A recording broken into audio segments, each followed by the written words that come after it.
Amaravati capital సిటీలో ఏవైతే trunk roads, layout roads, assembly building, high court, iconic towers 5 వీటికి సంబంధించి యాక్చువల్గా అథారిటీ ఈరోజు 24,276 కోట్లకి యాక్చువల్గా అప్రూవల్ ఇవ్వటం జరిగింది. 24,276 కోట్లు.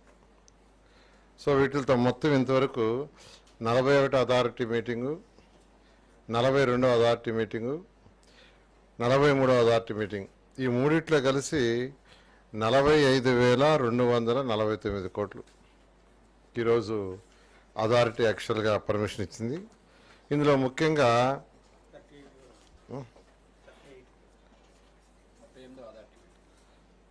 38 అథారిటీ మీటింగ్ కూడా 684 కోట్లు ఉంది. ఇందులో మెయిన్గా ఇవాళ అసెంబ్లీ బిల్డింగు మీకు అందరికీ తెలిసిందే. ఈ బిల్డింగ్ మొత్తం 103 ఎకరాల్లో యాక్చువల్గా నిర్మిస్తున్నాం. ఇది మొత్తం 11.22 లక్షల చదరపడుగుల కన్స్ట్రక్షన్. 11.22 లక్షల చదరపడుగుల కన్స్ట్రక్షను. ఎత్తు 250 మీటర్లు. ఈ అసెంబ్లీ సంవత్సరంలో జరిగేది 40 నుంచి 50 రోజులే. రిమైనింగ్ డేస్లో ప్రజలు దాన్ని యాక్చువల్గా ఏంటంటే ఆ టవర్ పైనకి సిటీ మొత్తం చూడొచ్చు. అలా యాక్చువల్గా దాన్ని డిజైన్ చేయడం జరిగింది. ఇది అంటే ఫేజ్ 1. దీంట్లో కూడా ఇన్ఫ్రాస్ట్రక్చర్ ఉంది, ఇంటర్నల్ స్ట్రక్చర్. అది కాకుండా 765 కోట్లు దీనికి ఖర్చు అవుతుంది. అదేవిధంగా హైకోర్టు భవనం, ఇది మొత్తం 20,32,000 చదరపడుగులు. 20,32,000 చదరపడుగులు. ఇది 42 ఎకరాల్లో నిర్మిస్తున్నాం. ఇది basement plus ground plus 7 floors, మొత్తం 55 మీటర్లు ఉంటుంది. దీని హైట్ 55 మీటర్లు. దీని కన్స్ట్రక్షన్కి ఇంటర్నల్ ఇన్ఫ్రాస్ట్రక్చర్ కాకుండా 1,048 కోట్లు అవుతుంది. 1,048 crores. ఇదే విధంగా టవర్స్, ఈరోజు టవర్స్ తీసుకుంటే 5 టవర్స్ ఉన్నాయి. అందులో GAD టవర్ తీసుకుంటే అది basement plus ground plus 47 floors plus terrace floor, 47 ఫ్లోర్లు ప్లస్ టెర్రస్ ఫ్లోర్. ఇది మొత్తం 17,03,433 చదరపడుగులు. 17,03,433 చదరపడుగుల్లో కన్స్ట్రక్ట్ చేస్తున్నాం. అదేవిధంగా towers, tower 1, tower 2, tower 3, tower 4 ఇవన్నీ కలిసి అంటే GAD టవర్ కానీ లేదంటే టవర్ 2, టవర్ 3, టవర్ 4, టవర్ 5 అన్నీ కలిసి 68,88,064 చదరపడుగులు. సో అడ్మినిస్ట్రేటివ్ సంబంధించి అసెంబ్లీ, హైకోర్టు తీసేస్తే మినిస్టర్లు కావచ్చు, సెక్రటరీస్ కావచ్చు, HODలు కావచ్చు, వాళ్ళ కింద స్టాఫ్ కావచ్చు, అందరూ ఉండటానికి 68,88,064 చదరపడుగుల లక్షలు నిర్మిస్తున్నాం. ఈ మొత్తానికి అయ్యే ఖర్చు వీటి వరకు 4,688 కోట్లు. అదేవిధంగా ఈ LPSలో 4 జోన్స్లో రోడ్డుకి టెండర్స్, అంటే రోడ్డు అంటే ఉత్తర రోడ్డే కాదు, రోడ్డు కావచ్చు, తర్వాత సివరేజ్ వాటర్, యూజ్ చేసిన వాటర్ పోయేదానికి, డ్రింకింగ్ వాటర్ లైన్స్, రెయినీ సీజన్లో వాటర్ పోయేదానికి, ఎలక్ట్రికల్ కేబుల్స్ భూమి లోపల, అదేవిధంగా telephone cables, footpaths, cycle paths ఇవన్నీ కలిసి యాక్చువల్గా 4 జోన్లలో డిజైన్ చేస్తే అది 579.5 కిలోమీటర్లు, 579.5 కిలోమీటర్ల లెంత్. దానికి 9,699 కోట్లు అవుతుంది. అదేవిధంగా ట్రంక్ రోడ్స్, మెయిన్ రోడ్స్ ఏదైతే 360 కిలోమీటర్లు మొత్తం, దాంట్లో ఈరోజు 151.9 కిలోమీటర్ల లెంత్కి 7,794 కోట్లతో యాక్చువల్గా అథారిటీ పర్మిషన్ ఇచ్చింది. ఎస్టీపీ ప్లాంట్లు 5 జోన్స్లో 5 ఎస్టీపీ ప్లాంట్లు పెట్టడానికి 90 MLD కెపాసిటీ 318.15 కోట్లతో అప్రూవల్ ఇవ్వడం జరిగింది. ఈ విధంగా టోటల్ తీసుకుంటే మొత్తం 24,276.83 కోట్లు 24,276.83 కోట్లతో ఈరోజు అథారిటీ అప్రూవ్ ఇచ్చింది. సో మొత్తం 62,000 కోట్లు సుమారుగా అవుతుంది. దానికి గాను సుమారుగా 62,000 కోట్లు మొత్తం టోటల్ కంప్లీట్ చేయడానికి. దానికి గాను ఇంతవరకు 45,249.24 కోట్లు అప్రూవల్ ఇచ్చింది. మిగతాయి కూడా వీలైనంత తొందరలో కంప్లీట్ చేసి అథారిటీలో పర్మిషన్ తీసుకోవడం జరుగుతుంది. దీన్ని రాబోయే క్యాబినెట్లో పెట్టి అప్రూవ్ చేసుకొని వచ్చే మండే లోపల యాక్చువల్గా వీటికి సంబంధించిన టెండర్లన్నీ పిలవటం జరుగుతుంది. ఆ విధంగా అమరావతి క్యాపిటల్ సిటీ ఏదైతే ఆ రోజు 217 చదరపు కిలోమీటర్లో డిజైన్ చేసి ప్రపంచంలో ఉన్న టాప్ 5 రాజధానులు ఒకటి కావాలని ఆ రోజు ముఖ్యమంత్రి గారు ఆదేశించడం, దాని మీద స్టడీ చేయటం, సింగపూర్ వాళ్ళ దగ్గర లేఅవుట్స్ ప్లాన్ చేయించడం, లండన్ నార్మన్ ఫాస్ట్ వాళ్ళ దగ్గర ఐకానిక్ భవన్స్ అన్నీ చేయటం జరిగింది. దానికి సంబంధించిన అనేక హర్డిల్స్ గత ప్రభుత్వం చేసిన తప్పుల వల్ల అనేక హర్డిల్స్ ఉన్నాయి. ఆ హర్డిల్స్ అన్నీ క్లియర్ చేయడానికి ఆల్మోస్ట్ 6 months పట్టింది. అవన్నీ ఓవర్కమ్ చేసి ఇప్పుడు యాక్చువల్గా టెండర్లు పిలిచాం. అయితే ఇక్కడ మనం గమనించాల్సింది ఏంటంటే వైసీపీ నాయకులు ఏదేదో మాట్లాడుతున్నారు. ఏం మాట్లాడుతున్నారో వాళ్ళకే తెలియదు. వాళ్ళు ఎస్ఆర్ రేటు తీసుకోమనండి. 2017-18లో టెండర్లు పిలిచాము. ఆ రోజుకి 2024 ఇప్పటికి ఎస్ఆర్ రేటు తీసుకుంటే వాళ్ళు తెలుస్తుంది. ఏమీ తీసుకోకుండా ఊరికే మాట్లాడితే ఎట్లా? MLA, MLC, IAS officer buildings తీసుకుంటే దాంట్లో 30.88% రైజ్ అయింది కాస్ట్ ఎస్ఆర్ రేట్లు.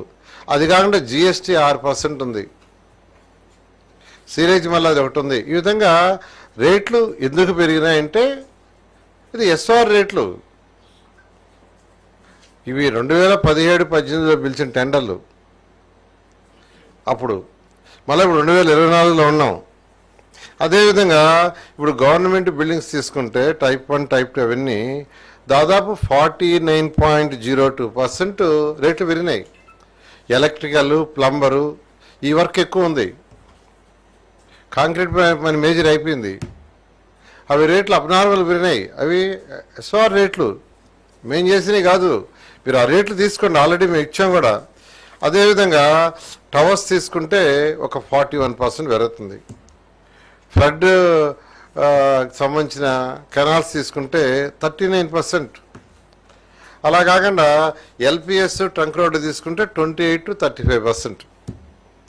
ఈ విధంగా ఈరోజు వాటి రేట్లు పెరిగినాయి. హైకోర్టు అయితే 28%, అసెంబ్లీ అయితే 38%. కానీ వైసీపీ నాయకులు ఏం మాట్లాడుతున్నారు? ఏదో బురద జల్లటం. వాళ్ళకి బురద జల్లటం తప్పితే ఏమీ తెలియదు. అసలు గ్రౌండ్ రియాలిటీ ఏంది? ఆ రోజు 2017లో ఎలా ఉన్నాయి రేట్లు, 18లో ఎలా ఉన్నాయి, 19లో ఎలా ఉన్నాయి, 20లో ఎలా ఉన్నాయి, 21, 22, 24 అవి మేము ఫైనలైజ్ చేసింది కాదు, సిఆర్డీ ఫైనలైజ్ చేసింది కాదు. A team of chief commissioner committee ఉంటుంది. ఆ కమిటీలో డిసైడ్ చేస్తారు. ఆ రేట్లని ఆర్ఎండ్బి కావచ్చు, పంచాయతీ కావచ్చు, మున్సిపాలిటీ కావచ్చు, ఇరిగేషన్ కావచ్చు, ఎనీ డిపార్ట్మెంట్ ఫాలో కావాలి. ఆ రేట్లు తీసుకున్నాం. సిఆర్డీ చేసిన రేట్లు కాదండి ఇవన్నీ. మీరు నోటికి వచ్చినట్టు మాట్లాడితే ప్రజలు నమ్మరు. ఇది అన్ని డిపార్ట్మెంట్కి సంబంధించి ఒక గ్రూప్ ఆఫ్ సీఈస్ కూర్చొని ఆ కమిటీ కూర్చొని ఫైనలైజ్ చేసిన రేట్ల ప్రకారం చేశారు. ఏదో మాట్లాడి ప్రజల్ని మభ్యపెట్టి వాళ్ళకి అది చెప్తామని చెప్పండి కుదరదు. ఖచ్చితంగా అమరావతి రాజధాని గత ప్రభుత్వం 3 ముక్కలాట ఆడి ఎక్కడ ఏమి చేయకుండా వదిలేసింది. అనేక హర్డిల్స్ క్రియేట్ చేసింది.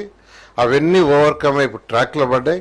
బహుశా ఇంకొక ఈ నెలాఖరు లోపల కూడా మిగతా టెండర్లు కూడా కంప్లీట్ చేస్తాం. ముందే చాలాసార్లు చెప్పా, జనవరి ఎండింగ్కి డిసెంబర్ ఎండింగ్కి మెజారిటీ టెండర్లు కంప్లీట్ చేస్తాం. ఏదైనా కొద్దిగా మిగిలితే అవి కూడా జనవరి ఎండింగ్ లోపల కంప్లీట్ చేస్తామని, వర్క్ కూడా యాక్చువల్గా టెండర్లు పిలవటం జనవరిలో ఈ వర్క్ అన్నీ టేకప్ అవుతాయి. ఖచ్చితంగా 3 సంవత్సరాల్లో అమరావతి రాజధాని కంప్లీట్ అవుతుంది. ప్రపంచంలో ఉన్న టాప్ 5 రాజధానులు ఒక రాజధాని అవుతుంది.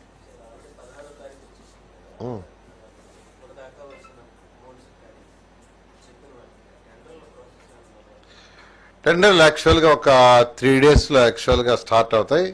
అది కూడా ఏంటంటే ఏదైతే గతంలో చేసిన కాంట్రాక్టర్లు వాళ్ళది క్లోజింగ్ కొద్దిగా డిలే అయింది.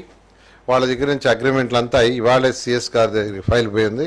అది కూడా ఇప్పుడు యాక్చువల్గా సైన్ అయ్యి రాగానే టెండర్లు వెళ్ళటం. ఎందుకంటే ఎక్కడ కూడా టెక్నికల్గా కానీ లీగల్గా కానీ ఎటువంటి ప్రాబ్లం రాకూడదని అన్ని సిస్టమేటిక్గా చేస్తున్నాం.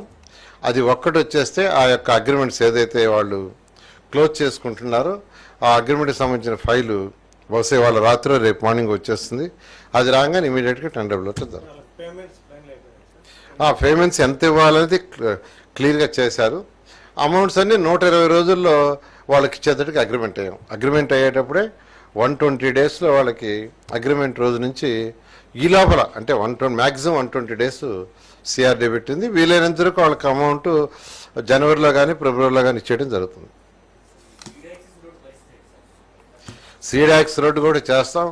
ఇప్పుడు 3 రోడ్లు national highway కలిపేటట్టుగా E11, E13, E15 ఇవైతే యాక్చువల్గా ఏంటంటే ఫారెస్ట్ ల్యాండ్లో నుంచి పోతున్నాయి మొత్తం. E11, 13, 15 నేను నిన్న పోయి ఫిజికల్గా కూడా స్టడీ చేసి వచ్చాను. ఆ లీ కన్సల్టెన్సీ చేస్తున్నారు. ఆల్మోస్ట్ ఒక రోడ్డుకైతే ఆల్మోస్ట్ ఫైనల్కి ఇచ్చేశారు. మిగతా 2 రోడ్డు కూడా ఒక వారంలో ఇస్తా ఉన్నారు, 1 వీక్లో ఇవ్వగానే. ఎందుకంటే అక్కడ ప్రైవేట్ ల్యాండ్స్ చాలా తక్కువ ఉండేది. అది కూడా ఆక్యుపై చేసుకుని ఇళ్ళు ఉన్నాయి ఫారెస్ట్లో. తక్కువ ఇళ్ళు పోయేటట్టుగా ఎక్కడైతే వీలుందో అవి చేయమన్నా ఆ విధంగా తయారు చేశారు. మరొక వారం 10 రోజుల్లో కూడా ఆ 3కి పిలిస్తే E11, E13, E15 3 రోడ్లు నేషనల్ హైవే జాయిన్ అవుతాయి. ఈ యొక్క ఉండవల్లి దాంట్లో పెనుబాకులో ఏదైతే ల్యాండ్ ప్రాబ్లం ఉందో ఆ రైతులతో కూడా మాట్లాడుతున్నాం. ఇవాళ కూడా ఉండవల్లి నుంచి ఒక వచ్చే 8 ఎకరాలు మేము ఇస్తామని ఈ విధంగా ఈ మధ్య కొద్దిగా ఇస్తున్నారు. వాళ్ళతో కూడా మాట్లాడి సీడ్ యాక్సెస్ కూడా త్వరలో ఫైల్ వచ్చేస్తాం. E11, E15, E16 ప్లేసా పాయింటా ఒకసారి అది చెప్పాలా. ఒకటైతే నేషనల్ హైవేకి ఎక్కడ కలుస్తుందంటే డీజీపీ ఆఫీస్కి పక్కనే కళ్యాణ ఉంటుంది, మధ్యలో పోతుంది. ఆ రెండింటి యొక్క మధ్యలో పోతుంది. ఒకటి వచ్చి అంటే ఎయిమ్స్ ఏదైతే ఉందో దానికి లెఫ్ట్ సైడ్ ఒకటి వస్తుంది, రైట్ సైడ్ ఒకటి వస్తుంది. ఆల్మోస్ట్ ఆ హిల్ ఉంది. హిల్కి లెఫ్ట్ సైడ్ ఒక రోడ్ నేషనల్ హైవే కలుస్తుంది. అదే హిల్కి రైట్ సైడ్ వచ్చి నేషనల్ హైవే కలుస్తుంది. ఒకటి వచ్చి